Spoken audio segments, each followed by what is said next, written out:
A medicina exige muito de nós.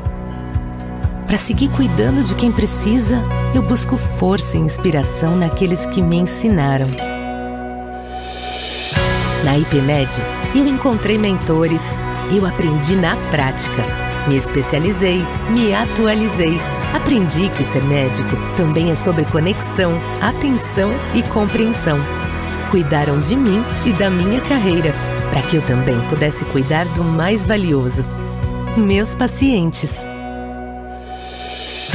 Foi escutando você que criamos a melhor especialização médica. A atenção que você precisa no seu momento para a sua rotina. IPMED, você cuida dos pacientes, nós da sua carreira. Olá, boa noite, sejam bem-vindas, sejam bem-vindos. É um grande prazer estar com vocês na nossa webinar sobre burnout e com um tema correlacionado com saúde mental e qualidade de vida. E para isso nós estamos com a professora Sandra Carvalhais, psiquiatra, psicanalista, psicoterapeuta de terapia em família e coordenadora do curso Lato Sensu de Psiquiatria IPMED AFIA. E eu, Júlio César Menezes Vieira, também psiquiatra, sou geriatra e tenho muito orgulho de também compartilhar a coordenação do curso Lato Sensu de Psiquiatria da IPMED AFIA com a professora Sandra Carvalhais. Gostaria de falar alguma coisa, Sandra? Não, só cumprimentar, desejar boa noite a todos, que sejam bem-vindos e que nós tenhamos uma noite de compartilhar conhecimentos. Aguardamos as perguntas de vocês no chat. Eu agradeço, Júlia, as suas gentis palavras, né? E é com orgulho também que eu compartilho com você a coordenação. O prazer é todo meu. Então, vamos começar a nossa aula, esse importante tema que é o burnout e a saúde mental e a qualidade de vida. E eu já vou começar abordando a questão do burnout e a saúde mental. E a professora Sandra irá complementar com qualidade de vida. Então, vamos lá. Primeiro, a síndrome de burnout não é nada novo. Ela já foi descrita pela primeira vez em 1974 pelo psiquiatra Herbert Freudenberg. E ele descrevia um quadro em que, relacionado com o trabalho, e começou a ter um quadro de exaustão emocional, um certo cinismo, um certo distanciamento em relação às pessoas desse ambiente de trabalho e, claro, e consequentemente, uma perda de produtividade no trabalho. É interessante, quando ele descreveu este quadro, ele descreveu este quadro acontecendo com ele próprio, assim conta a história. E logo após, com mais informações, mais estudos, em 1976, a professora Cristina Maslach propôs um modelo teórico sobre essa síndrome de esgotamento relacionado ao trabalho. E este modelo teórico, ela se baseou em 3 grandes dimensões. E como vocês estão vendo, que são interdependentes. E esse modelo segue até hoje, acompanhando a CID-10 e, claro, a CID-11, confirmando e validando a síndrome de burnout. E talvez por isso a gente está discutindo essa importante síndrome. E quais são essas 3 dimensões que vai acompanhar toda a síndrome? Claro, começa com essa sensação de fadiga, de exaustão emocional, que consequentemente vai levando o quê? Um certo distanciamento, que eles chamam de despersonalização em relação às pessoas. Você não tem mais, você perde a empatia em relação às pessoas relacionadas com o seu trabalho. E, obviamente, com perda funcional, com uma sensação de fracasso. Então, essas 3 dimensões que basicamente sempre definiram a síndrome de burnout, que, como vocês estão vendo, já começa a se construir essa categoria desde a década de 70 do século XX. E no final do século XX, aqui no Brasil, o Ministério da Saúde já inseriu a síndrome de burnout como um transtornos mentais do comportamento relacionado ao trabalho. Ou seja, já começou a tentar também validar esse diagnóstico que já vinha caracterizado na CID-10. E percebam, né? Os códigos que nós ainda estamos usando, que a CID-11 ainda está em processo de tradução, e a CID-10, Z56.3, considerado esses transtornos mentais e do comportamento relacionado ao trabalho com ritmo de trabalho penoso, ou o Z, a CID-10, Z56.6, com transtornos mentais e do comportamento relacionado ao trabalho e outras atividades físicas e mentais relacionadas ao trabalho. Mas, meus caros e minhas caras colegas, percebam que, apesar de ser uma síndrome de esgotamento relacionado ao trabalho, a CID-10, até então, junto, né, com todo o entendimento da época, colocava como um quadro de transtorno mental e de comportamento relacionado ao trabalho. Apesar que parece semântica, quando a CID-11, iniciou a sua validação aqui no Brasil, em 1º de janeiro de 2022, quando a CID-11 colocou e validou a síndrome de burnout como, sim, um quadro de esgotamento, fadiga relacionado ao trabalho, a CID-11 foi além. Não só relacionado ao trabalho, mas sim ocasionado ao trabalho. Então, a CID-11 coloca o burnout como uma doença ocupacional. Isso tem uma importância muito interessante, meus caros. Que aí vem até uma primeira pergunta que eu faço para vocês. Afinal de contas, então, o que mudou com a CID-11 sobre o nosso entendimento da síndrome de burnout? Então, antes, vamos caracterizar o que é a síndrome de burnout. Como nós já vimos, a definição se tornou praticamente a mesma da professora Maslach, que se define através de 3 dimensões. A primeira é devido a todo um fator estressante de pressão, de situações inóspitas relacionado ao ambiente de trabalho, e veja a minha frase, diretamente relacionado ao trabalho, você começa a desenvolver de forma crônica uma sensação de exaustão, literalmente como as grandes metáforas sobre a síndrome mostram, você vai se queimando com um palito de fósforo. Você vai tendo perda de energia e, que muitos autores colocam, uma fadiga. E isso vai piorando a ponto de você ficar o quê? Cada vez mais distante em relação ao seu trabalho e em relação às pessoas do seu trabalho. Você é um mecanismo de defesa, devido diante de tanto esgotamento, você tem um mecanismo de defesa de se distanciar dessas pessoas que estão no ambiente, se distanciar, se você for um vendedor, dos seus clientes, se distanciar, se você for um médico, uma enfermeira, de seus pacientes. Você cria um quadro até de cinismo, indiferença afetiva.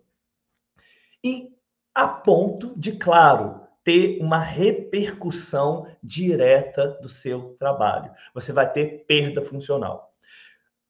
Um dos conceitos clássicos, né, dessas dimensões, vocês vão ver o termo despersonalização. O que é o termo despersonalização dentro desse contexto? Como eu já disse, é o quê? Esse distanciamento mental, essa indiferença afetiva, esse cinismo. Cuidado aqui, meus caros. Não confunda a despersonalização dentro do contexto, dentro do conceito de síndrome de burnout, com a despersonalização, aquele conceito psicopatológico de alteração da consciência do eu. Apesar de serem semelhantes, são o quê? Diferentes dentro do contexto. E, claro, dentro dessa síndrome que vai levando esgotamento, indiferença e perda funcional, e essa perda funcional é muito carregada por culpa, descrença em relação ao seu próprio desempenho no trabalho, e isso vai ser um terreno fértil. Para quê? Para o indivíduo ter falta de atenção, alterações cognitivas, como disfunção executiva, memória, atenção, uma irritabilidade, uma impaciência, principalmente nas suas relações com seus colegas de trabalho. Isso vai gerar insônia, claro, e sintomas depressivos, culpa, desvalias, uma tensão muscular. A pessoa não tem insônia, vai do dia seguinte a sensação de fadiga irá piorar. E vários estudos já mostram a síndrome de burnout com quadros somatoformes, principalmente gastrointestinais. E todo esse quadro está diretamente relacionado ao trabalho. Então, notem, até a CID-10, nós tínhamos esse esgotamento profissional, a síndrome de burnout, relacionado com transtorno mental. E olha que coisa interessante. Como a gente fala que está relacionado com transtorno mental, esse esgotamento, apesar da relação com o trabalho, vejam, dessa forma, eu coloco todo o ônus no indivíduo que sofre a síndrome. É como se as suas características pessoais, de personalidade, suas características psicossociais fossem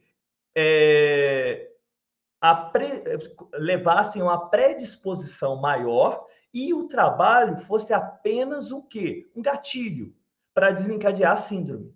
Quando você coloca como um transtorno mental relacionado à profissão.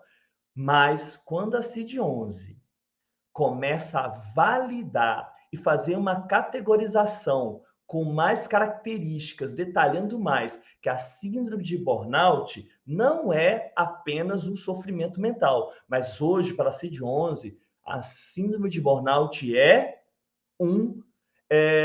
uma doença ocupacional, diretamente ligado a seu trabalho. Logo,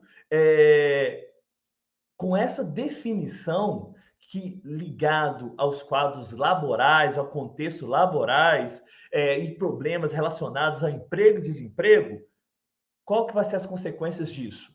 Meus caros, hoje, como é uma doença ligada ao trabalho, nós temos que ter e mostrar um nexo causal. Ou seja, nós médicos assistentes que diante de um paciente em nosso consultório e pela sua história nós começarmos a detectar que seu sofrimento tem as características da síndrome de burnout e percebemos que esse quadro está diretamente ligado a seu ambiente de trabalho, sim, a gente já começa a criar uma possibilidade de um nexo causal. Mas eu posso afirmar isso? Não, não posso. Por que eu não posso afirmar? Lembrem, qualquer médico, segundo o Conselho Federal de Medicina, para estabelecer um nexo causal, tem que ter um conhecimento profundo do ambiente de trabalho do seu paciente. E nós, como médico assistente, raramente teremos essa oportunidade. Então, o que nós vamos fazer? A gente vai, através de uma boa anamnese, fazer uma avaliação. Será que o trabalho é a causa desse adoecimento?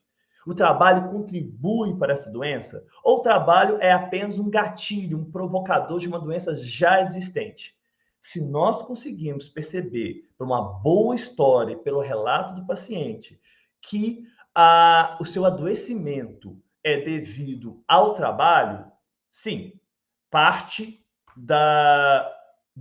ou seja, um dos critérios mais importantes para se determinar a síndrome de burnout está realizado. Entretanto, como nós não conhecemos a fundo o ambiente de trabalho, no relatório a gente vai fazer o quê? Criar uma hipótese. fazer um relatório muito bem feito, colocando a hipótese de uma síndrome de burnout, colocando todas as características do trabalho que possa estar levando ao adoecimento e encaminhar para os recursos humanos da empresa. E também encaminhar para o INSS para quê? Para que os nossos colegas peritos confirmem o nosso diagnóstico. Porque os nossos colegas peritos da medicina do trabalho, eles sim terão todas as condições e expertise para estar avaliando o nosso trabalho e indo em loco para verificar a relação de nexo causal. E, meus caros, e por que isso é tão importante?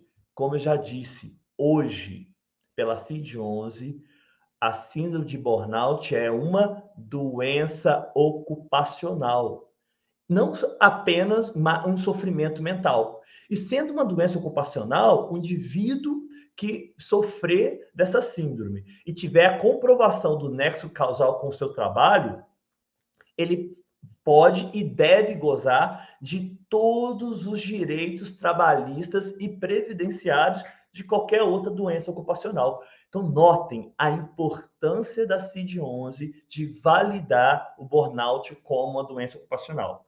Dessa forma, o indivíduo com a síndrome de burnout pode ter sua licença médica até 15 dias remunerada pelo seu empregador, ou, se precisar de mais tempo, mais de 15 dias, esse indivíduo pode gozar de um auxílio-doença pelo INSS. Agora, tem um detalhe muito importante, mostrando a validação do burnout como uma doença ocupacional. Então, se o indivíduo precisar de um atestado, um afastamento médico por mais de 15 dias, caindo no INSS, ele pode, sim, receber um auxílio-doença acidentário pago pelo INSS. Ou seja, o burnout, quando comprovado, se torna o quê? Um acidente de trabalho. Então, a empresa deve preencher o CAT para o seu empregador, caso for confirmado e fechado o diagnóstico de síndrome de burnout.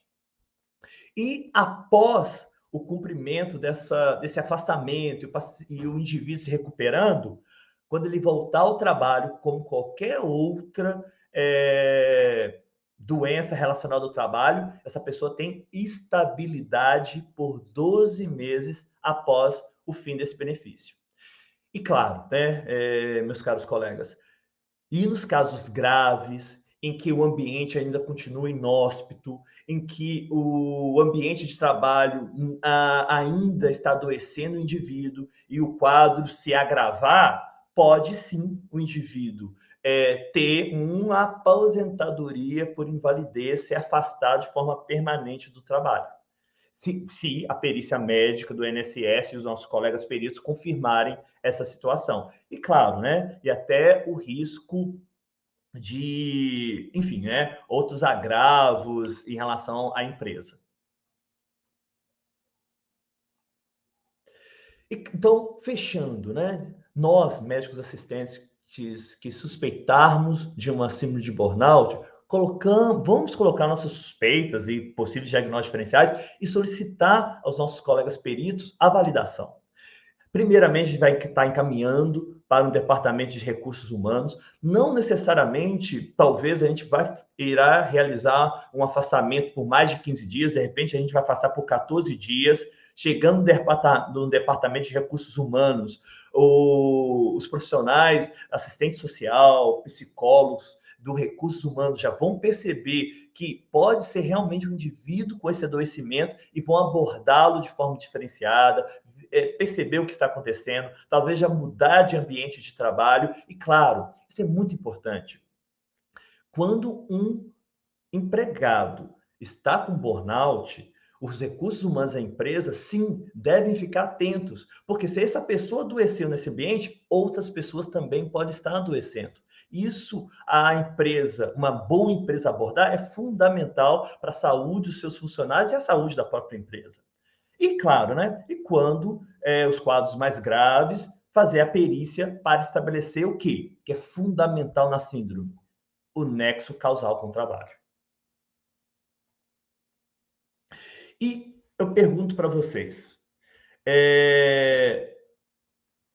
será que existe algum instrumento que possa nos ajudar no consultório a consolidar a nossa hipótese diagnóstica? Sim. O Maslach Burnout Inventory, JS, que é o inventário, né, que é o principal instrumento de avaliação de burnout que nós temos, da professora Maslach.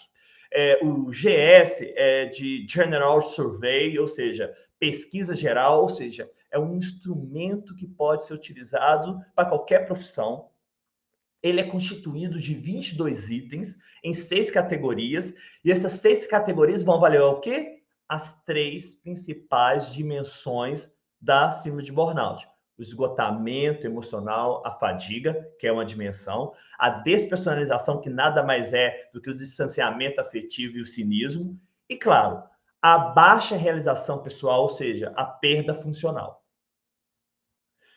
Com isso, a gente consegue, e esse instrumento também é muito utilizado em pesquisa também. Existem outros, claro, mas o MBI-GS, é um dos mais utilizados na prática e em pesquisa. Aqui, desculpem o tamanho da letra, é apenas para exemplificar as 22 perguntas, contemplando as 3 dimensões do diagnóstico da síndrome de burnout.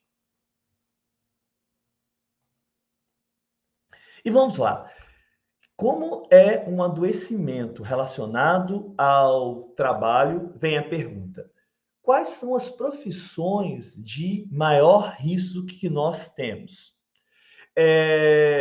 Meus caros, eu sempre falo, todas as profissões que estão inseridas em um ambiente de trabalho inadequado e que causa adoecimento, pode levar ao quadro de burnout.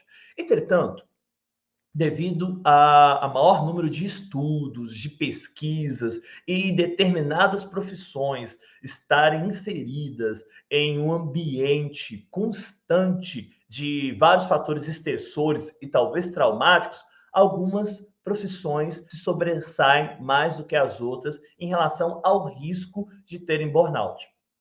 Dentre elas, os profissionais da área de saúde. E é evidente que eu vou destacar os profissionais médicos, enfermeiros e os outros profissionais da área de saúde, mas quando eu falo profissionais da área de saúde, eu gosto de ampliar.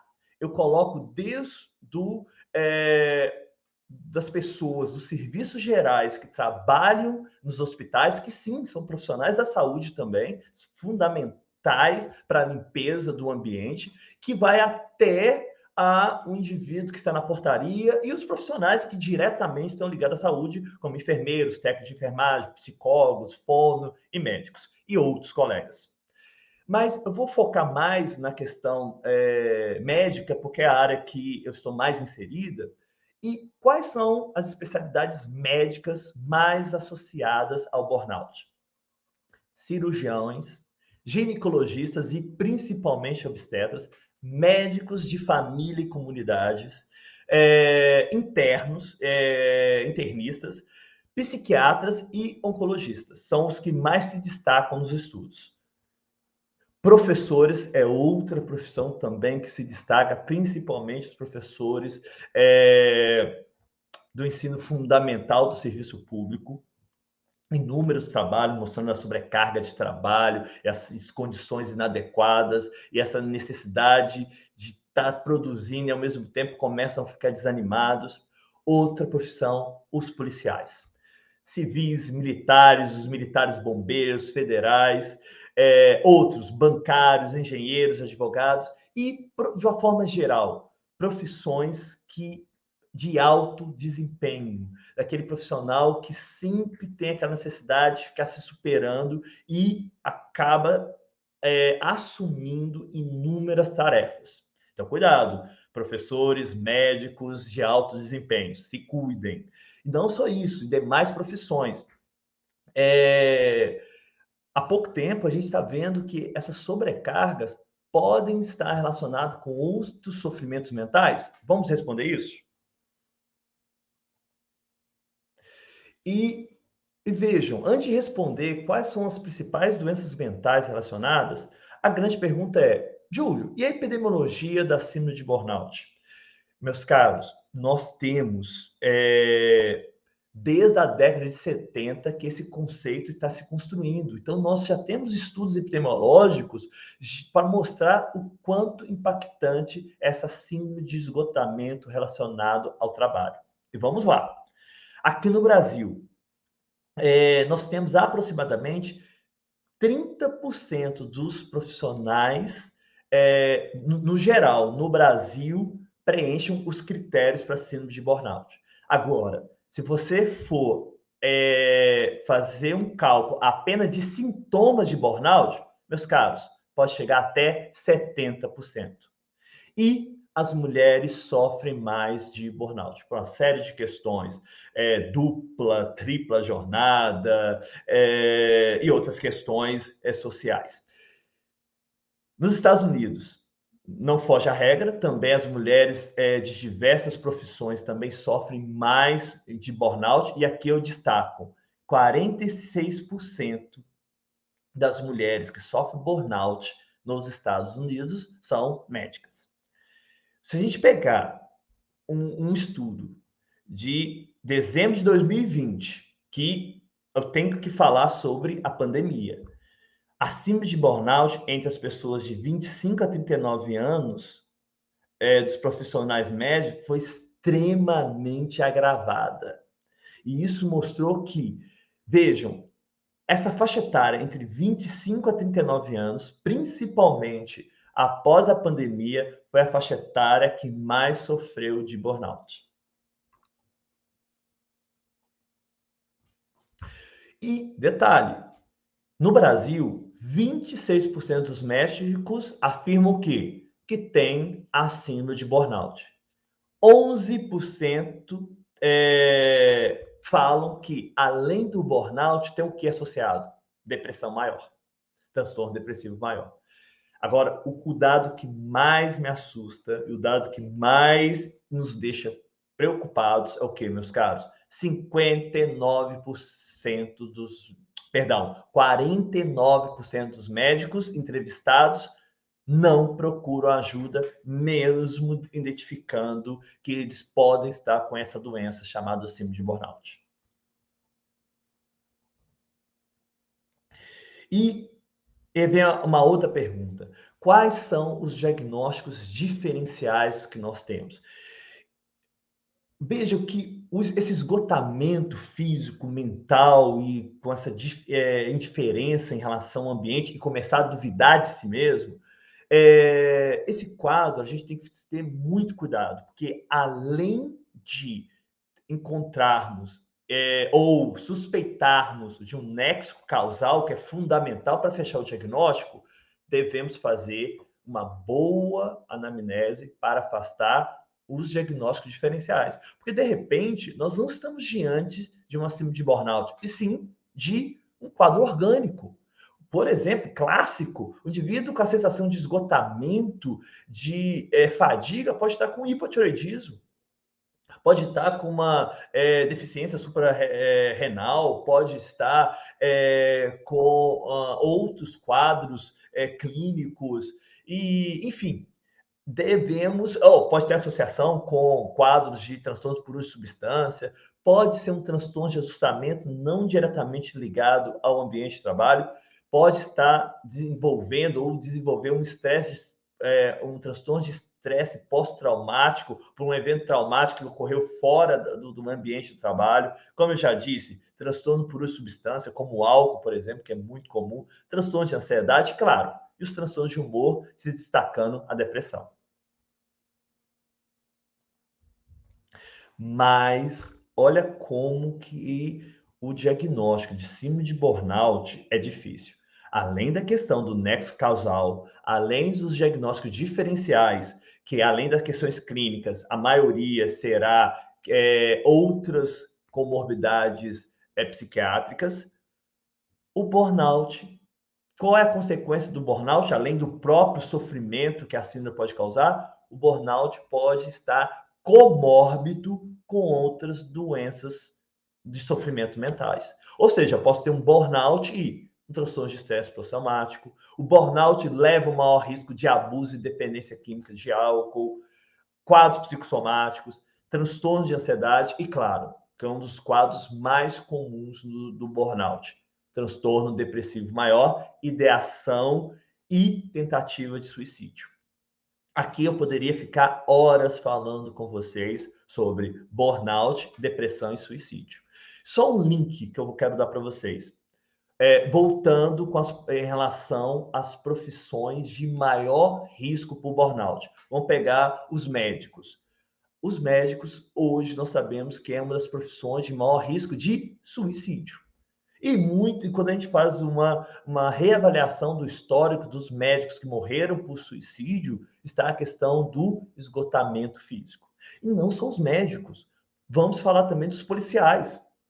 No início dessa semana, no dia 15 de abril, saiu na Folha de São Paulo e outros veículos o alerta em relação ao risco, ao número de suicídio em policiais militares de São Paulo, se eu não me engano. E em 2020 saiu também outra reportagem sobre o alto índice de suicídio em policiais civis, também no estado de São Paulo. Então, devemos ficar muito atentos. Além disso, qual que é a outra consequência do burnout? Que faz parte até do diagnóstico, insatisfação do trabalho, a pessoa se perde o compromisso, abandona o trabalho, às vezes abandona décadas de dedicação ao trabalho, fora as faltas e erros e acidentes de trabalho. Burnout é uma importante causa de erro e acidente de trabalho. Claro, isso aqui eu quero deixar muito bem claro. A empresa deve ser, por mais que possa ocorrer um ambiente inóspito dentro da empresa, a empresa deve ser um parceiro desse processo. Deve identificar o que está ocorrendo, mudar, não só para a melhoria da qualidade de vida dos seus funcionários, mas também para evitar o quê? Denúncias, processos e, claro, perdas financeiras, além da rotatividade de empregados que vai ter. E qual a importância de nós reconhecermos a síndrome de burnout, além, claro, do óbvio, de promover qualidade de vida, prevenção e tratamento. Então, vejam, talvez o mais importante de a CID-11 ter finalmente validado a síndrome de burnout como uma doença ocupacional, a gente batalhar na prevenção. E claro, e quando já está instalado, realizar um bom tratamento. E vejam que as medidas de prevenção e tratamento, a maior parte delas são semelhantes. Psicoterapia, falar o que está sentindo, abrir para pessoas próximas e procurar profissionais especializados, psicoterapeutas, terapeutas cognitivos comportamentais, o próprio serviço da empresa para tentar se expressar e colocar o que está te incomodando. Meditação e descanso. Sim, descansar faz parte do processo de trabalho. Quem descansa, trabalha melhor. Quem não descansa, adoece e pode ter perda de rendimento. Atividade física regular, que todos nós sabemos e devemos implementar na nossa vida. Participações em eventos sociais, eventos religiosos e, claro, associado a uma boa alimentação. Frutas, verduras, menor índice de carboidratos, e tudo isso associado com uma boa qualidade de vida é fundamental, não só para prevenção, como tratamento de burnout. E, obviamente, os quadros moderados a graves, principalmente associados com comorbidades psiquiátricas, e eu acredito que irão sair vários trabalhos mostrando burnout piorando comorbidades clínicas, mas as psiquiátricas já estão bem estabelecidas. Quando nós temos quadros de depressões graves, com risco de suicídio, transtornos de ansiedade, transtorno por uso de substância, sim, fazer, além de todo esse tratamento, esse acompanhamento não farmacológico, sim, de uma forma específica, individual, fazer o tratamento farmacológico das comorbidades psiquiátricas moderadas a graves. E, meus caros, foi um grande prazer. Aqui eu coloco à disposição de vocês as referências que eu utilizei para fazer essa rápida aula. Depois, a nossa equipe, vocês podem entrar em contato com a nossa equipe, a gente pode estar disponibilizando o PDF para vocês. E foi um grande prazer. E agora, e falando em prazer, nós temos agora o prazer de ouvir a professora Sandra falar sobre qualidade de vida e burnout. Sandra, agora é com você. Então, agradeço a presença de todos e sejam bem-vindos, e agradeço ao Júlio, né, por essa apresentação que eu acho que foi muito clara e que nos falou bastante dessa importância e, sobretudo, da importância dessa mudança, não só da importância do tema, mas da mudança de classificação para a CID-11, que realmente, até então, como estava na CID-10, às vezes, alguns médicos que a gente fazia atestados e mostrava a questão lá, na classificação lá no grupo Z da CID, no capítulo Z da CID-10, às vezes considerava que era um diagnóstico subjetivo. Então, aqui nós estamos com condições melhores de lidar com a síndrome e de trabalhar com ela no sentido de ajudar também os nossos pacientes a conviver de uma forma melhor com as possibilidades de tratamento e de licença, como foi colocado pelo Júlio. Então, burnout, eu acho importante iniciar a falar sobre o conceito e fazer a associação com a vivência da síndrome e a qualidade de vida. Então, aqui, ele é resultante do estresse crônico do contexto laboral, que não é efetivamente administrado. Então, é um estresse, alguma situação de sofrimento, de estresse. O estresse até fisiológico, é uma forma de nós nos defendermos de situações difíceis, mas aqui nós estamos falando de um estresse crônico, de uma situação que não nos traz benefícios, nos traz prazer, traz sempre uma preocupação, uma tensão muito grande. Você vivendo isso constantemente, tem alterações fisiológicas, aumento do famoso cortisol, que é o hormônio do estresse. Então, isso vai levar ao aparecimento de diversos sintomas. E aqui nós estamos falando de um fenômeno que está no contexto ocupacional e não deve ser usado para descrever experiências em outras áreas da vida. Como eu estava assistindo a fala do Júlio, eu pude ler o chat com algumas perguntas. Uma das perguntas se referenciava a se nós podemos fazer um diagnóstico de burnout em outras situações. Olha, o que nós temos até então, e aceito, né, está na classificação da Organização Mundial de Saúde, está também nessa portaria do Ministério do Trabalho, é uma síndrome intrinsecamente relacionada com a situação de trabalho. Mas provavelmente vocês já viram alguns trabalhos aí falando de outras situações, algumas pesquisas. Por exemplo, tem alguns trabalhos que são muito comuns sobre o burnout do estudante de medicina, o estresse do estudante de pós-graduação, de doutorado, mestrado, e às vezes se referindo a esse estresse como burnout. Se formos ficar conceitualmente bem determinados e fazer uma avaliação, nós não podemos chamar isso de burnout. Seria mesmo um estresse relacionado àquela circunstância, àquele momento, que aqui nós estamos falando exclusivamente de usado no contexto ocupacional. E como ficou muito claro, não é um diagnóstico psiquiátrico. O burnout é uma síndrome ocupacional. Alguns autores falam que é uma síndrome sociológica, porque está relacionado muito com essa relação entre o indivíduo e a empresa, e o trabalho, a instituição onde ele está inserido no seu trabalho, e esse momento é muito importante nós vermos que eles são aspectos psicossociais.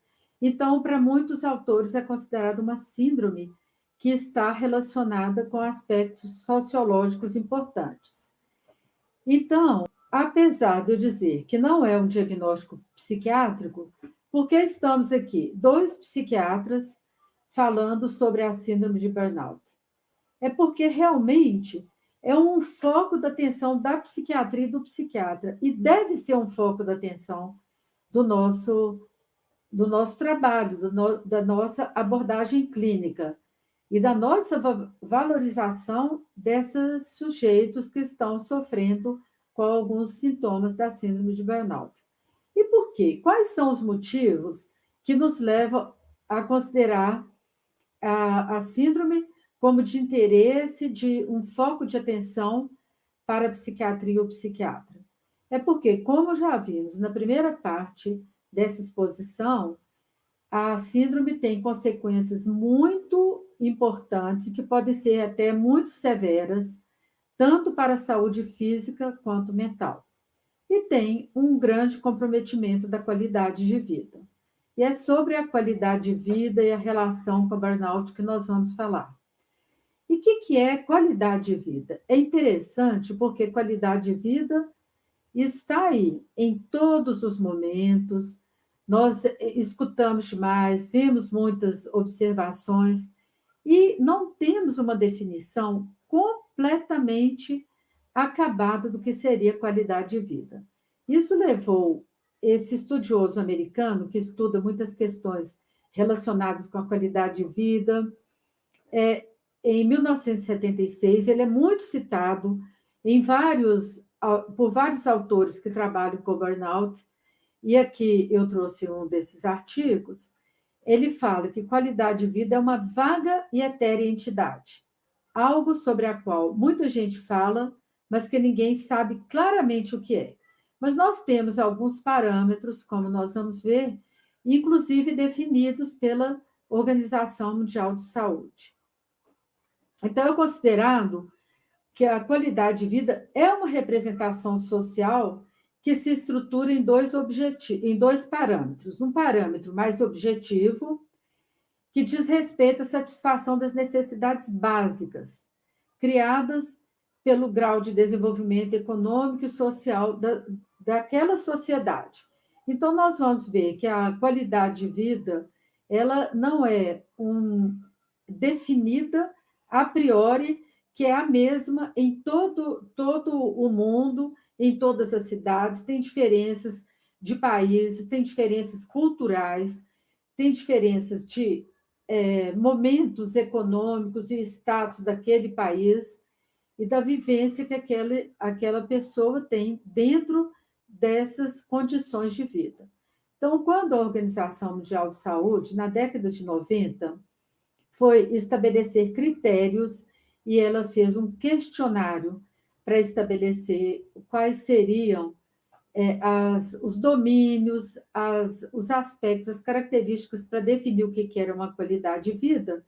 Ela falou desses aspectos objetivos, que não apenas a pessoa pode falar sobre ele, mas ele pode ser visto. Então, as condições em que a pessoa está, as condições sanitárias, as condições de acesso à saúde, as condições de alimentação, todas essas condições, a própria condição de saúde do indivíduo e do acesso à manutenção de uma boa saúde. E nós temos todos os aspectos subjetivos que estão relacionados com bem-estar, felicidade, amor, prazer e realização pessoal. É interessante notar que quando a Organização Mundial de Saúde foi fazer essa pesquisa para desenvolver o questionário sobre qualidade de vida, ela colocou diversos domínios, diversos aspectos da vida que eram importantes, alguns que eu já citei, mas falava como a pessoa se sentia em relação ao bem-estar, o prazer que ela tinha nas relações, com a própria vida. E foi muito interessante que, à medida que essa pesquisa começou a ser feita, alguns participantes da pesquisa notaram que não era perguntado sobre também as questões espirituais. Então, a partir da década de 90, as questões espirituais também entram como um domínio para ser pesquisado em relação à qualidade de vida. E o sujeito afetado, né, pela síndrome de burnout, ele apresenta uma desarmonia entre esses aspectos objetivos e subjetivos. Então, às vezes, é uma sensação de que eu estou meio deslocado, não estou muito preparado para esse trabalho, eu não estou adequada ao nível de exigência desse momento do trabalho. Então, aqui nós vamos ter esse desbalanço. Vocês devem ter observado que aqui nós temos, né, uma mostra de uma inter-relação entre esses dois aspectos muito acinzentado, porque o indivíduo perde essa capacidade de ter uma harmonia entre os dois aspectos da vida dele. Então, vai depender tanto da satisfação do trabalho, como a característica como a pessoa lida com o trabalho. É muito importante nós vermos que os aspectos individuais estão sendo da vivência, do como ele está vivendo naquele momento, a sensação de capacidade, plenitude no trabalho, de se sentir realizado, como isto é importante para a vida dele. Isso tem sido muito mais valorizado do que anteriormente, em que havia muito essa crítica. É o indivíduo que não se adapta. Não. É como está sendo exigido dele, como essa organização de trabalho está permitindo a ele viver plenamente essa relação. Então, está muito relacionado com a historicidade individual e na relação com a realidade socio-organizacional. Então, não podemos perder de vista que são duas dimensões. E como já foi dito pelo Júlio, o primeiro a falar sobre isso, que foi esse psiquiatra e psicanalista americano, ele tem esse relato anedótico de que ele também estaria vivendo situações que ele estava se sentindo com essas dificuldades na relação com o trabalho. E a primeira descrição dele, o primeiro trabalho dele, que foi foi anterior a esse, de 1974, ele descreve uma paciente que ficou conhecida como Miss Jane, que ela era uma enfermeira e que se sentia completamente realizada, muito no início do trabalho, muito investida, tinha uma relação muito boa com o paciente e com os colegas de trabalho, com desempenho, até ela se sentir completamente esgotada e sentindo que isso estava interferindo muito até com a qualidade de vida dela fora do trabalho. Então, é o que ele fala, alguns autores falam, que às vezes você vive uma paixão pela profissão, até uma completa desilusão por essas vivências repetitivas do estresse crônico.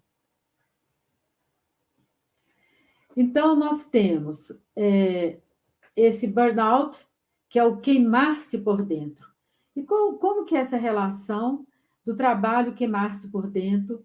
E aqui nós já vimos a exaustão física e emocional, pode chegar até uma aversão pelo trabalho, essa desilusão completa, menosprezo pelas pessoas a quem prestavam seus serviços, uma sensação de fracasso profissional, um questionamento sobre a sua competência. Então, esse processo de desilusão, que é seguido de esgotamento psíquico, incapacitante, em função das exigências organizacionais e de trabalho, vão interferir com todas as dimensões da vida desses indivíduos. Eles se sentem esgotados no trabalho, vão para casa, não conseguem também fazer uma relação, mostrar-se, porque ele saiu daquele ambiente que está sendo esgotante, mas não consegue chegar em casa e ter um prazer na convivência, eles se sentem distanciados também das pessoas. Nós podemos imaginar o que significa isso para a própria pessoa e também para o ambiente familiar. Essa pessoa chega em casa com uma criança que está demandando cuidado, atenção, e ela está se sentindo completamente incapacitada de realizar suas outras funções na vida. Então, é uma questão extremamente dolorosa, é um sofrimento psíquico muito grande, que vai interferir com todos os ambientes em que ela convive. Sai do trabalho, porque ela está vivenciando isso como consequência da relação com o trabalho, e vai inundar a sua vida e vai transformar essa pessoa numa pessoa sempre cansada, sem disposição, até para buscar uma melhor qualidade de vida. Então, o primeiro autor que chamou, deu esse nome, burnout, foi o Freudenberger. Nesse artigo de 1974, ele já tinha escrito alguns artigos, que ele já tinha feito alguma descrição, mas ainda não tinha, já tinha até falado sobre a Miss Jane, mas ainda não tinha dado um nome à síndrome. Então, ele chamou nesse artigo o staff burnout. Então, é no jornal, olha para vocês verem, de Ciências Sociais, um jornal de artigos na área sociológica. E ele fala de um conceito que é muito importante para a gente ver sobre a qualidade de vida, que é de ruptura psíquica. Então, há uma ruptura entre o eu real, aquele que está relacionado com as aspirações do indivíduo, daquele futuro que ele projetou para si mesmo, daquele desejo de se relacionar com a profissão de uma forma, né, potente, de uma forma que ele possa se realizar e também prestar um serviço que provoca uma satisfação no outro com quem ele está interagindo, dependendo da profissão. Então, tem uma ruptura entre esse eu real e o eu imagem. Então, ele vai sendo tão cobrado, tão exigido nesse ambiente organizacional, que ele vai perseguindo o ideal de perfeição e exigência e excelência que são exigidos pela sociedade moderna. Então, isso leva o indivíduo a essa dinâmica psíquica do processo de queima interna. Então, há uma queima total de suas energias, conhecida com a experiência de frustração entre esse eu atual e o eu ideal não realizado. Então, gente, viver um sentimento constante de frustração, claro, faz parte da nossa vida. Aliás, nós temos que aprender a lidar com as situações de frustração. Em qualquer momento, a vida, as situações de vida nos oferecem frustração. Mas essa frustração constante, mesmo quando você sente que você está dando o máximo de si, está tentando fazer um bom desempenho nessa área do trabalho, você está sempre sendo massacrado nessas situações.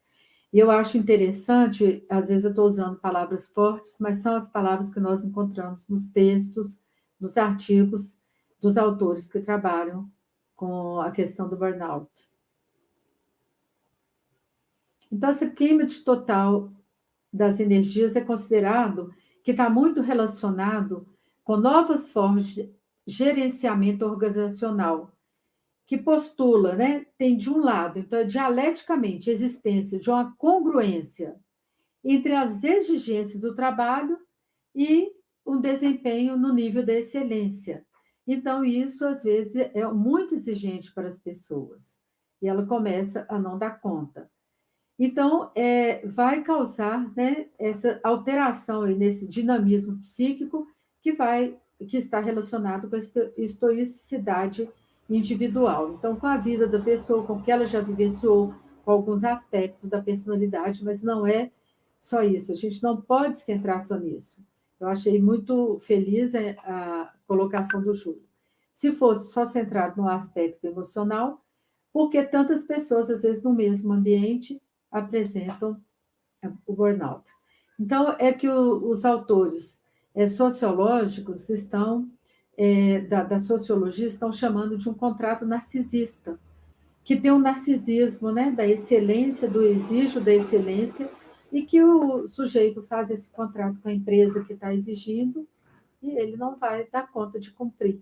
Então, quando você tem uma quebra naquele ideal narcísico, naquela questão que você estava sempre procurando, nós provavelmente vamos viver essa frustração, vai ser um momento de muito sofrimento individual e que se espalha, como eu falei, que pode contaminar o ambiente em que a pessoa está vivenciando, tanto no ambiente de trabalho quanto no ambiente da vida pessoal. Então, eu achei importante trazer essa fala aqui. O que é esse contrato narcisista? Então, à medida que o sujeito se aprofunda no processo de perda de si mesmo, que é o que foi chamado de desrealização, mas que nós também, na psicanálise, chamamos de uma dissociação entre a ideia que nós estamos vivendo, a situação que nós estamos vivendo e o afeto, como que isso vai ser vivenciado do ponto de vista afetivo, emocional, por nós. Então, há uma perda, é um processo de perda de si mesmo ao ideal organizacional.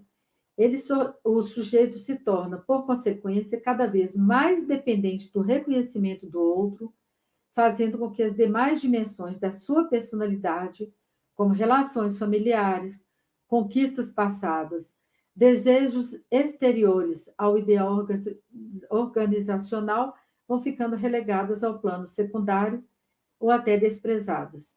Gente, esses são vivências que estão no cerne da possibilidade de termos uma boa qualidade de vida, de termos uma sensação de que a nossa vida merece ser vivida. Basicamente, se nós fôssemos resumir o que é qualidade de vida, seria isso, de que nós contribuímos, que nós estamos numa relação de troca e que o outro e nós somos enriquecidos pela nossa convivência.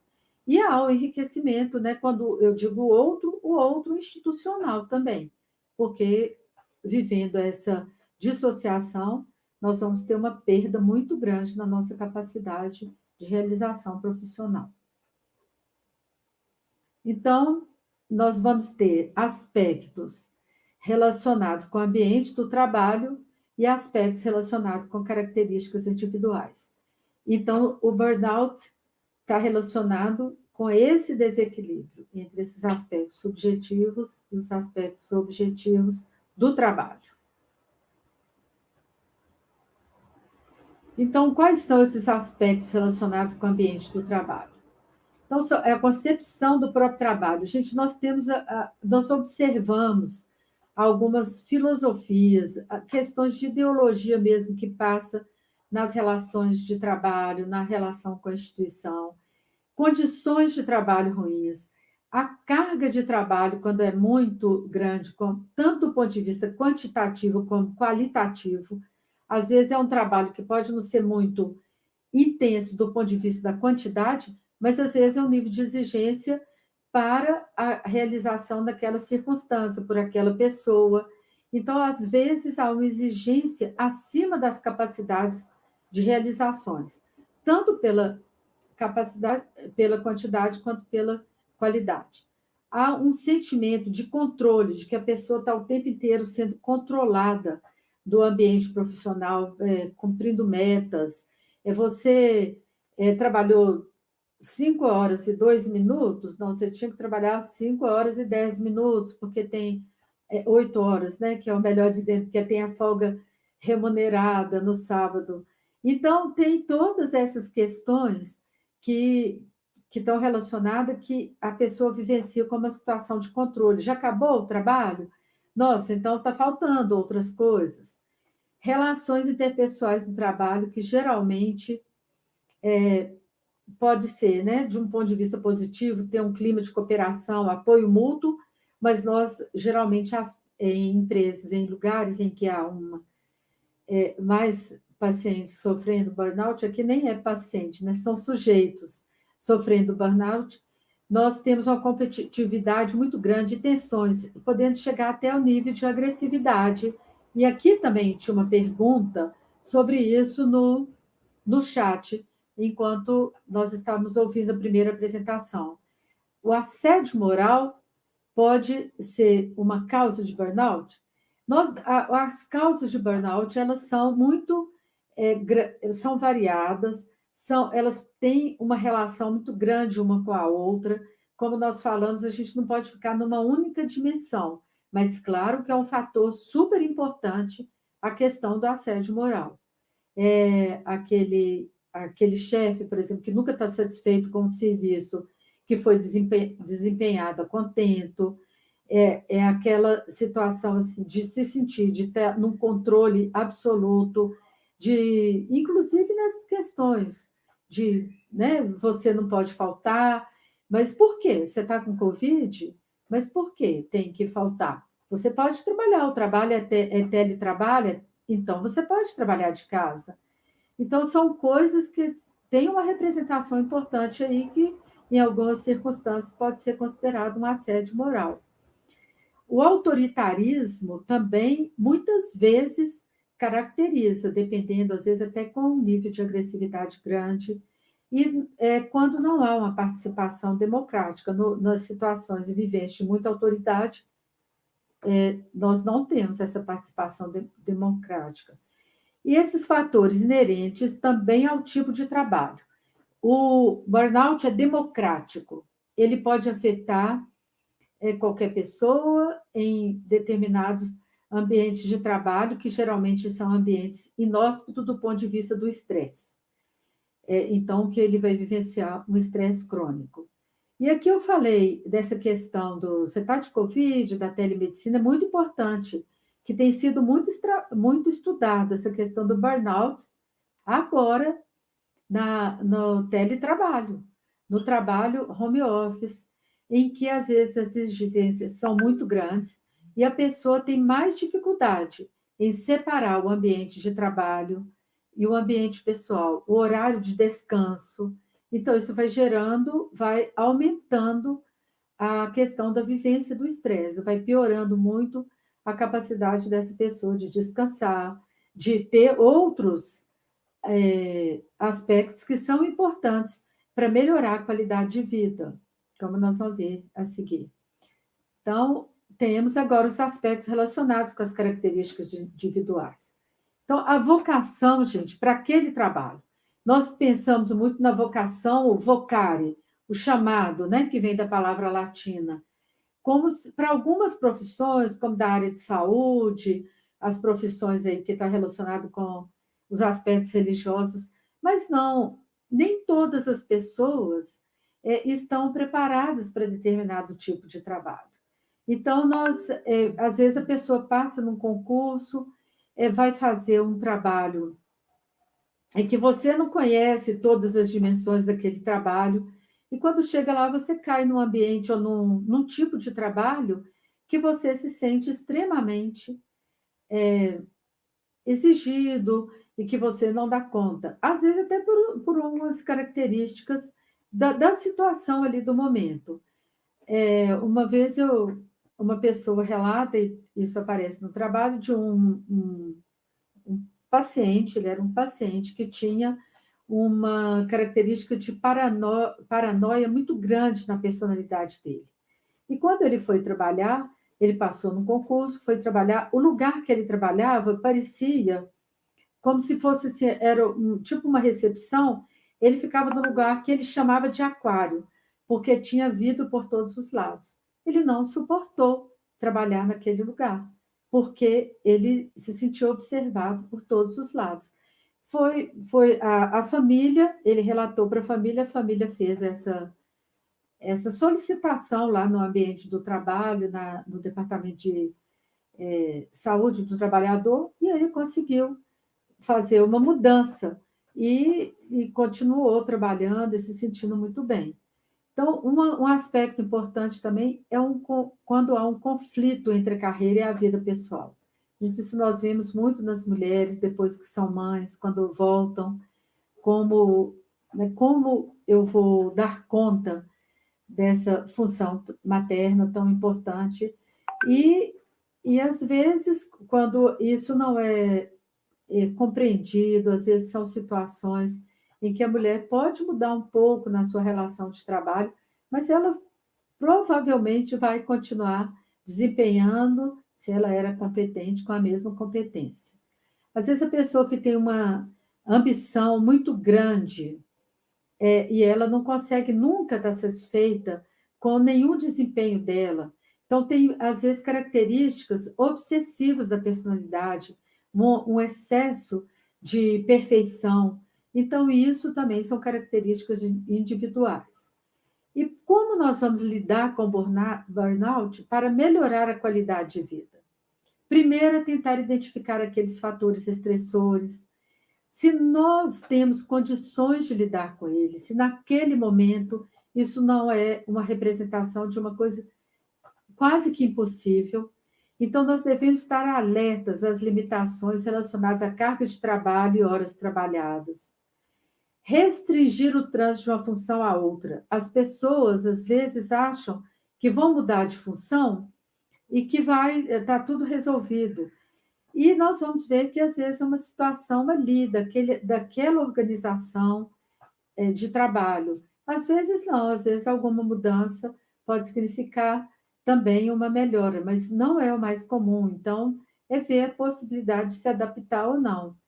É muito importante buscar o respeito pela sua dignidade, né? Não sentir que você está sendo aviltado naquilo que você considera que são os seus valores éticos e morais também.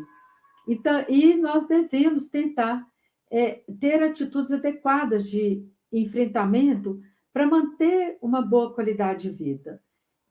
Atividade física, o relaxamento, meditação, música, dança, arte, cultura, lazer, atividade sexual satisfatória e ter tempo para o convívio familiar e para as pessoas, né, que são queridas e que alimentam muito o coração e a alma e com certeza fazem parte da nossa qualidade de vida. Então, eu trouxe essa citação de Ulisses Guimarães. Para quem é mais jovem, talvez não conheça, mas foi um político super importante. Ele foi o coordenador da Constituinte de 1900, que deu, né, a promulgação da Constituição de 1988. Teve uma importância muito grande no movimento, né, das diretas já para ter uma eleição direta para presidente durante a ditadura militar. E ele tem essa frase, que é o segredo da felicidade é fazer do seu dever o seu prazer. Eu só espero que nós possamos fazer, né? Nem sempre nós podemos fazer do dever o prazer, mas é muito importante que nós caminhemos na busca disso, porque um trabalho realizado com prazer faz parte, talvez, né, 1/3 da nossa vida nós passamos no trabalho. 1/3 do nosso dia nós estamos no trabalho. Então, é muito importante que vivamos esse trabalho com prazer, também com satisfação e reconhecimento. Então, eu agradeço a vocês, está aqui o e-mail, depois a gente pode disponibilizar. A bibliografia está colocada nos slides, com toda a referência, e estão todas na internet. Vocês conseguem encontrar a maior parte delas. Então, uma boa noite, muito obrigada. Júlio, você tá mudo. O seu microfone está mudo. Agora sim. Boa noite. Obrigado. Não, perfeito, Sandra. E vamos fazer agora tentar responder algumas perguntas. Você gostaria de começar? Pode ser. Pode começar você, eu já respondi 2. Ok, então vamos lá. Eu vou seguir uma ordem e aí a gente vai respondendo juntos. Fabiana pergunta: como que fica o paciente que trabalha em mais de um local, sendo aposentado por invalidez, por burnout, e em um desses locais? Poderia continuar trabalhando no outro que o ambiente não gera esgotamento? Fabiana, sim, foi fechado o diagnóstico de burnout, devido a um determinado local de trabalho. O colega perito foi ao local de trabalho, avaliou, entrevistou as outras pessoas e conseguiu fazer esse nexo causal e fechou o diagnóstico, ponto. Agora, a pessoa poderia ter condições de trabalhar em outro local ou ser deslocado na própria empresa para outro local? Sim, se ela tiver condições, perfeitamente viável isso acontecer. Ô, Júlio, mas ela pergunta um paciente que está aposentado por invalidez. Ah, entendi. Né? Mas veja, Porque aí é uma outra questão do ponto de vista legal, né, legal. jurídico. Né? Isso aí nós sabemos, que do ponto de vista assim, de um emprego formal, talvez seja difícil para ele, mas, como você formal falou, seria pode trabalhar em outra situação. Seria ético, poderia estar num outro trabalho informal. Que tem toda uma repercussão ética e moral dentro dessa questão. Mas, enfim, a gente tem que individualizar cada caso a caso, para a gente ter uma melhor definição. Uhum. A Cláudia pergunta: interessante também encaminhar um paciente para acompanhamento nutricional devido a alterações gastrointestinais? Claro, Cláudia, sim, perfeitamente. Dentro da síndrome de burnout, sim, nós temos muitos quadros comórbidos com ansiedade, sintomas depressivos e a própria depressão, além de sintomas somatoformes. Como eu ressaltei, a questão gastrointestinal é muito importante. Nós sabemos essa relação entre o trato gastrointestinal e o sistema nervoso central e os quadros emocionais. E sim, a contribuição da nutrição é fundamental. Essa pergunta que vem a seguir, Yara Silvia Mello. Eu achei muito interessante a sua pergunta, porque você está tocando numa questão do destrabalho, do desemprego. Né? Você pergunta: uma pessoa que apresente todos os sintomas descritos pelo burnout não está trabalhando? Os sintomas físicos poderiam estar atrelados à falta de expectativa, à falta de trabalho?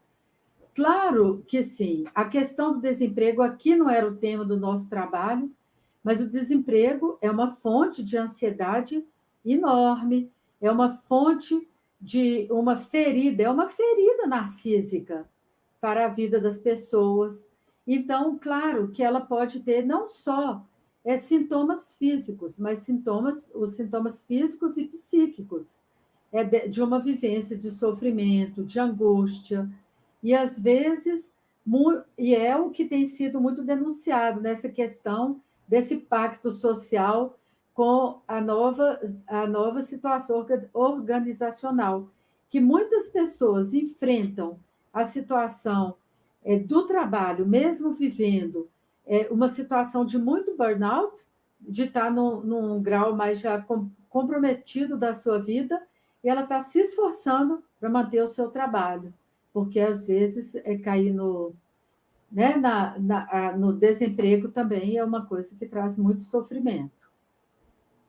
Só que aí nós não faríamos um diagnóstico de burnout, né? Mas o Júlio também levantou isso, as questões do diagnóstico diferencial e os sintomas, muitos desses sintomas físicos e psíquicos são sintomas que estão relacionados com o estresse crônico, com a ansiedade, e que pode aparecer também na situação do desemprego.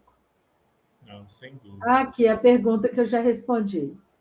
Se o assédio moral teria a ver com burnout. Sim, é uma forma de comprometer a qualidade de vida da pessoa, é uma forma de, às vezes, até de humilhar aquela pessoa no ambiente de trabalho. Então, pode ter uma característica muito importante aqui, o assédio moral, bem lembrado também.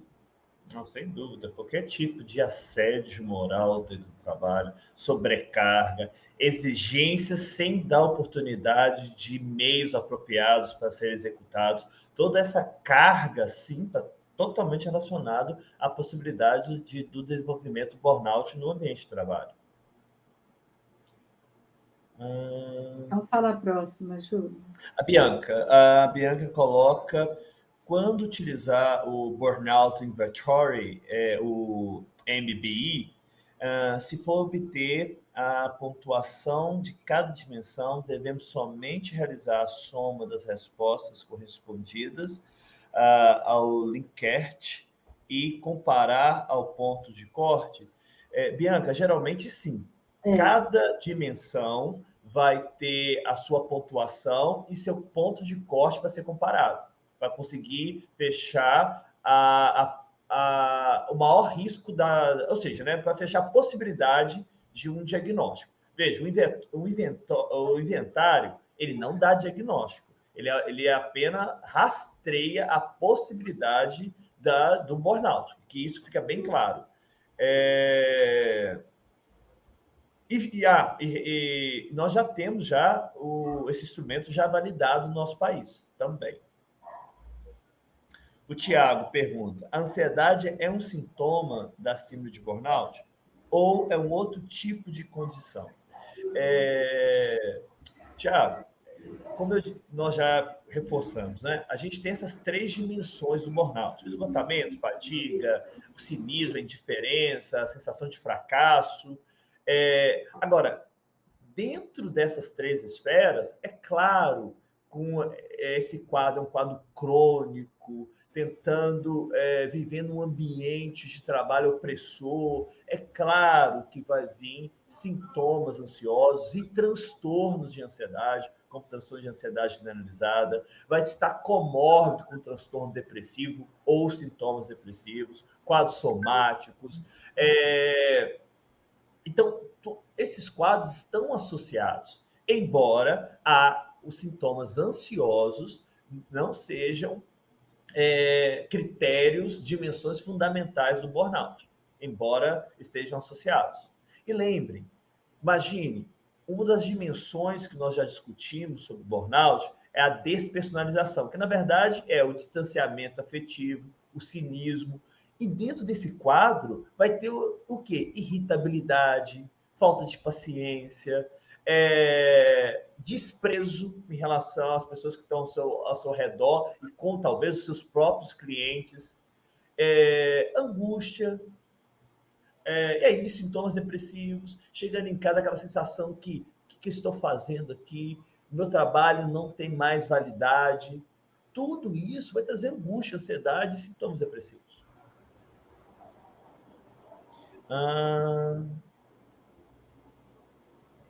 A Karine: a síndrome de burnout tem cura? Karine, uma boa pergunta, né? A cura, né? Se a gente perceber que está relacionado ao ambiente de trabalho e ter esse nexo causal, afastando a pessoa desse ambiente de trabalho e, claro, tratando de forma adequada as comorbidades, assim a pessoa pode voltar à sua funcionalidade pré-mórbida. Mas note, o burnout em si pode ter, como você está chamando de cura, ou seja, o retorno da funcionalidade? Sim, mas não se esqueça que tem comorbidades clínicas e psiquiátricas graves associadas. Pode muitas vezes ter um TEPT, um transtorno depressivo, um transtorno de ansiedade, que precisa ser também manejados para que a pessoa volte à sua funcionalidade e tenha, entre aspas, essa cura que você está levantando. Agora, a Beatriz: existe algum esgotamento emocional mais comum no burnout? Por exemplo, crise de choro ou falta de ar, ou cada reação individual? Dentro da manifestação do burnout, Beatriz, vai ter essas individualidades. Mas que fique claro, e estou sendo redundante, o burnout tem suas características, com um nexo causal com o trabalho, mas é um terreno fértil para o sofrimento mental, para sofrimentos mentais como a depressão, ansiedade e outros. Então, aí vem a questão individual. A pessoa pode desenvolver um quadro depressivo ou sintomas depressivos, transtornos ansiosos ou sintomas ansiosos, além da insônia. Não podemos esquecer que nesse quadro pode ter o risco de abuso de substâncias lícitas e ilícitas e até o desenvolvimento de transtorno por uso de substâncias. Alguma coisa, Sandra, gostaria de contribuir? Não, eu achei interessante essa pergunta, a síndrome de Vicário. Eu andei olhando aqui enquanto você estava respondendo essa outra, que é uma síndrome de Williams. Você conhece com esse nome? Sim, a síndrome de Vicário, na verdade, ela foi cunhada, se eu não me engano, a partir da década de 90, que seria o quê? Aquelas pessoas de determinadas profissões que lidam com o estresse emocional das outras, e por causa disso, por causa de uma empatia em relação ao estresse emocional das outras pessoas, a pessoa também é adquirindo um estresse, um esgotamento. Seria uma fadiga por empatia, ou esgotamento por empatia. Profissionais como profissionais da saúde que trabalham em urgência e emergência, em resgates, policiais que também trabalham em resgate, resgatando, e que todo momento estão envolvidos em situações de estresse e trauma, vendo o sofrimento das pessoas, eles acabam tendo empatia e carregando esse sofrimento, e esse sofrimento o adoecendo. Seria essa empatia intensa. Agora, vamos lá. Note que o burnout ele está vinculado ao trabalho, mas em relação a um ambiente de trabalho inadequado, que não fornece as condições de uma boa saúde mental do indivíduo no ambiente de trabalho. Muitas vezes associado ao assédio, a cobranças, a questão financeira também. A pessoa tem uma perspectiva de um trabalho duro, de estar sendo promovido e não consegue, mantendo sempre um salário que a pessoa considera que está aquém do seu merecimento. Isso, muito carga de trabalho, tendo que lidar com várias cobranças, não tendo flexibilidade de conversar com seus pares e talvez com seus superiores, e isso de forma crônica. Já no síndrome de Vicário, a gente está falando de pessoas profissionais que estão envolvidos em situações de estresse e trauma frequentes. Então, essas pessoas, talvez que eles chamam de síndrome de Vicário, nada mais seja do que um desenvolvimento de talvez um transtorno de estresse pós-traumático ou um transtorno de ajustamento.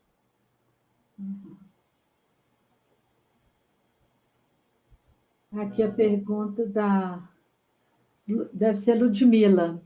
Ludmila agora. Pergunta se a CID-11 já está validada no Brasil, mesmo que ainda não totalmente traduzida e ainda não utilizada no nosso dia a dia. Na verdade, a CID-11 ela já está validada, né, desde o dia 1º de janeiro deste ano, mas temos até 2023 para colocá-la em prática. Nós não precisamos ainda fazer o diagnóstico. Eu acho até que nós, os profissionais da saúde, devemos sempre comparar quando formos fazer um diagnóstico para já ir estando acostumados com fazer o diagnóstico na CID-11. Mas ela já está validada, mas não é exigido ainda que os nossos documentos médicos sejam na CID-11. Isso nós temos esse prazo. Geralmente isso acontece. A CID-10 tem 30 anos. A CID-10 em 1993. Exatamente. E foi a mesma coisa. Inclusive, foi uma mudança muito maior no nosso capítulo de transtornos mentais relacionados com o comportamento.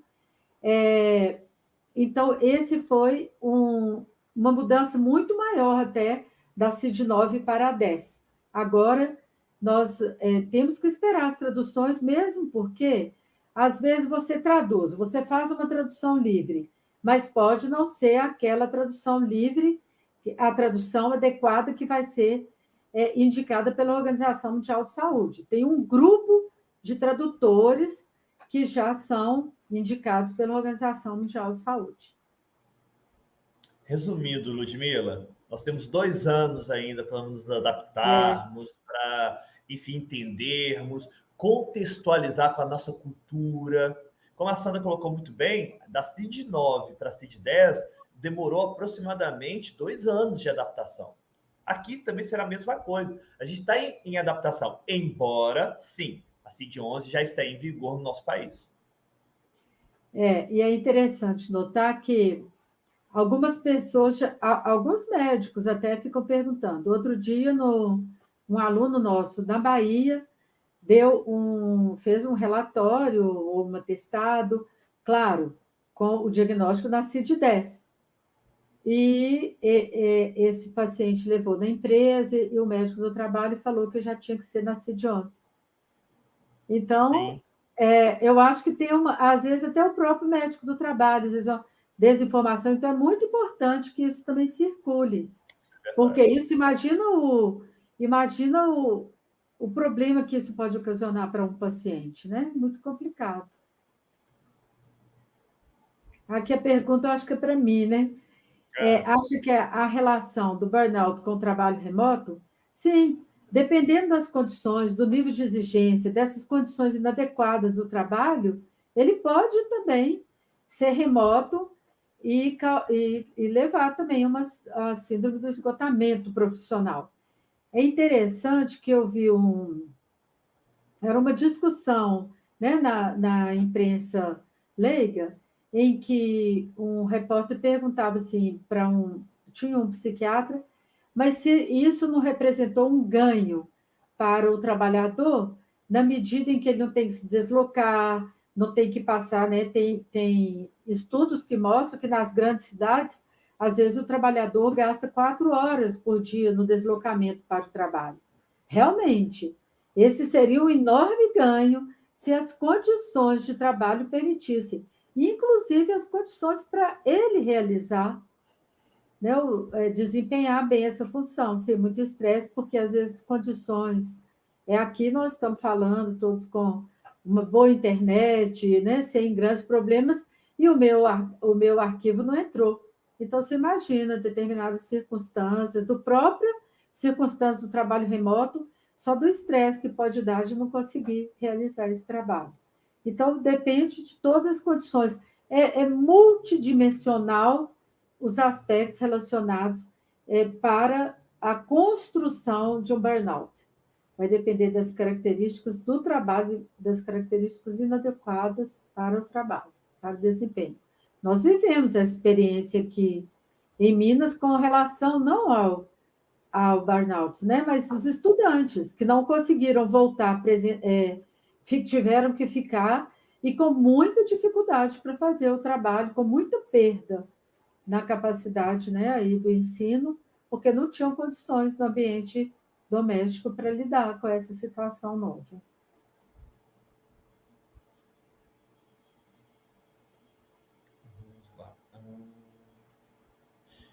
A Valéria, se é a próxima, se não me engano. É a Valéria, você acabou de responder? Eu respondi a Valéria. A Valéria, isso mesmo. Então, agora é a Camila.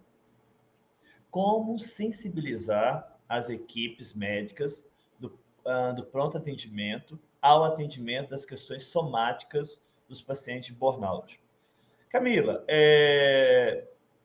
primeiro, fazer um diagnóstico, suspeitar um diagnóstico de burnout no pronto atendimento é algo muito desafiador, porque muitas vezes não tem tempo de fazer essa relação de nexo causal. Mas, de uma forma geral, né, o profissional da urgência e emergência, sim, deve estar sensibilizado em relação aos sintomas psicossomáticos do indivíduo que procura ajuda no pronto atendimento. Como sensibilizar, minha cara? Qual é a melhor forma de sensibilizar qualquer tipo de profissional? Quebrando preconceitos. Como que quebra preconceitos? Informando, fornecendo informações, estudando, como nós estamos fazendo aqui agora. Quanto mais conhecimento nós tivermos sobre um assunto, quanto mais nós sermos disseminadores de boas informações, mais sensíveis serão nossos colegas da área de saúde. E é isso. Alguma coisa, Sandra? Não, eu acho que é isso. E nos trabalhos, quando tem a possibilidade de uma organização no nível do trabalho desse ambiente, e tem reuniões de equipe, isso leva a uma sensibilidade grande, porque uma pessoa que viveu uma experiência passa para o colega. Isso pode ajudar muito. Mas o Júlio colocou uma questão que é muito importante, é o tempo. Então, mesmo nessas reuniões, às vezes nós vemos situações de colegas que relatam, tem a reunião com o horário determinado, e, às vezes, ele não consegue sair para ir para aquela reunião, porque o número de pacientes também é muito grande, né? E está invadindo o tempo. Uma pergunta para você agora, da Paula Mangabeira. A Paula está me perguntando se eu tenho alguma estatística do quantitativo do afastamento por burnout. Paula, excelente pergunta. Infelizmente, eu não tenho essa informação, porque ainda existem poucos estudos dessa área, muito poucos estudos, principalmente utilizando o velho conceito de síndrome de burnout, que até a CID-10 era considerado um sofrimento mental, um transtorno mental vinculado ao trabalho. Por causa disso, esse diagnóstico não aparecia nos estudos sobre afastamento. Muitas vezes, esse diagnóstico de burnout estava disfarçado de transtorno depressivo maior recorrente, transtorno de ansiedade grave refratária. Agora, com a CID-11 validando como uma doença ocupacional, sim, vai aparecer de uma forma mais consistente esse diagnóstico nos afastamentos, com nossos colegas peritos fazendo o nexo causal e confirmando, e a partir daí a gente vai ter mais material de estudo e ter de uma forma mais validada, de uma forma mais confiável essa estatística. Mas é excelente pergunta. Sérgio, o teste BFP também poderia ser usado no diagnóstico do burnout? Olha, vamos primeiro dizer, quando você fala também, lembre-se que o Júlio colocou que o teste, o inventário da Cristina Maslach, não é um teste diagnóstico, é um teste de rastreamento, vai avaliar as condições como a pessoa está, mas aí vai precisar de a avaliação clínica. E esse teste BFP é um teste de personalidade, é um teste multifatorial, analisa vários aspectos da personalidade. Então, nós não poderíamos dizer que ele poderia ser utilizado também no diagnóstico. Na verdade, ele vai no diagnóstico do burnout. Ele vai trazer, e mesmo assim, os testes, eles não dão um diagnóstico, eles dão uma luz, eles clareiam o caminho para o diagnóstico, mas o teste por si só não é um diagnóstico, né? A gente faz e, por exemplo, você pode ter, vou dar um exemplo aí, que é da área do Júlio, da minha também, você faz o Mini-Mental, por exemplo, com um paciente que está extremamente ansioso. Às vezes ele não consegue fazer um desempenho adequado, o Mini-Mental, que é o mini exame do estado mental, que tem um ponto de corte que vai poder fazer o diagnóstico de demência. Mas, dependendo da situação, e às vezes ele responde, você tem que também ter essa sensibilidade para perceber aquele momento, aquela situação. E só para completar, Sandra, enfim, qualquer bateria, seja o BFP, que é da personalidade, ou outros rastreamento para depressão e ansiedade, eles podem ser utilizados para diagnósticos diferenciais, para ajudar no contexto? Sim, claro, mas o diagnóstico de burnout é feito pelas dimensões já discutidas e fazendo nexo causal com o trabalho, ok? E aqui eu só dou um cuidado que nós profissionais da área de saúde, de uma forma geral, devemos ter é essa questão que a Cid Longe deixou bem claro, é uma doença ocupacional, relacionada ao trabalho. Ou seja, o ônus da prova agora o local de trabalho vai ter que mostrar que realmente não tem nenhuma situação para adoecer, ou tem. Agora, não é o profissional, não é o empregador que tem que provar que não tem culpa. A gente tem que tomar cuidado para não julgar o ônus da culpa no fator incorreto, ou seja, na pessoa errada. Resumindo. Júlio, e, Sandra, acho que todas as perguntas foram respondidas. Sim. A gente passou um pouquinho do tempo, mas valeu muito a pena. As perguntas foram extremamente válidas, muito importantes. E quem sabe, Sandra, isso aqui seja uma semente para outras discussões sobre burnout, para nós convidarmos colegas da psiquiatria forense, da área do trabalho, da né? área, exatamente, da psicólogos e colegas da medicina do trabalho, dos recursos humanos, para a gente enriquecer ainda mais essa discussão, que a partir de agora vai ser cada vez mais comum. Eu só posso agradecer a presença de todos e, claro, da participação da Sandra, que abrilhantou nossa discussão. A sua, né? E a presença de todos também. Uma boa noite a todos. Uma boa noite, muito obrigado e até a próxima. Obrigada. A medicina exige muito de nós.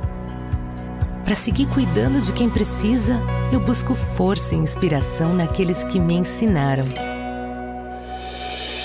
Na IPMED, eu encontrei mentores, eu aprendi na prática, me especializei, me atualizei.